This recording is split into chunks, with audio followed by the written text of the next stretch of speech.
بسم الله الرحمن الرحيم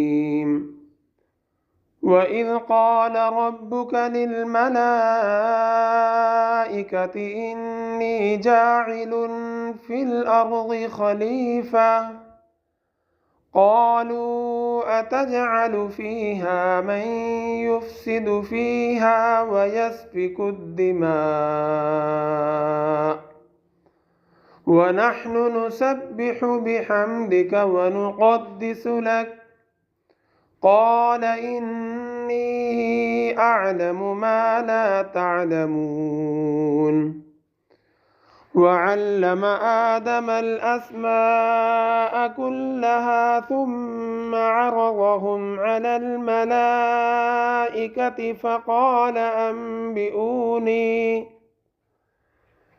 فقال أنبئوني بأسماء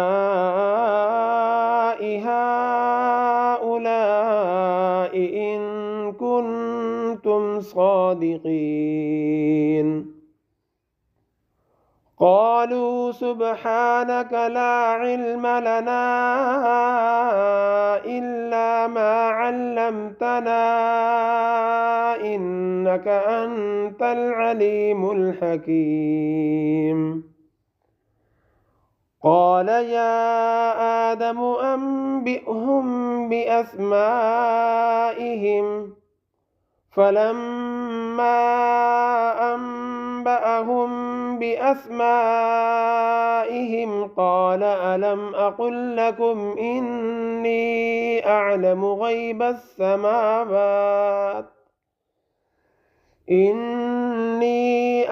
غيب السماوات والأرض وأعلم ما تبدون وما كنتم تكتمون وإذ قلنا للملائكة اسجدوا لآدم فسجدوا إلا إبليس أبى واستكبر وكان من الكافرين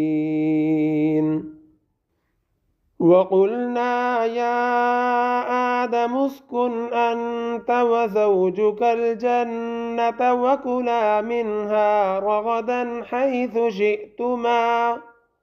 ولا تقربا هذه الشجرة فتكونا من الظالمين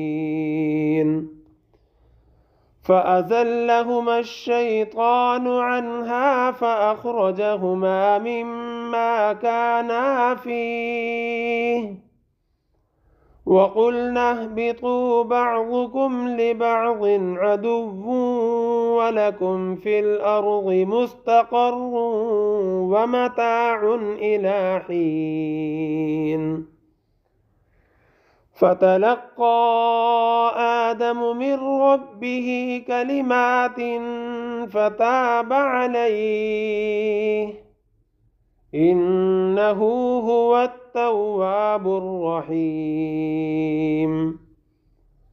قلنا اهبطوا منها جميعا فإما يأتينكم مني هدى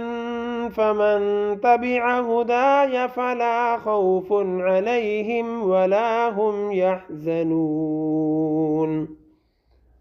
والذين كفروا وكذبوا بآياتنا أولئك أصحاب النار هم فيها خالدون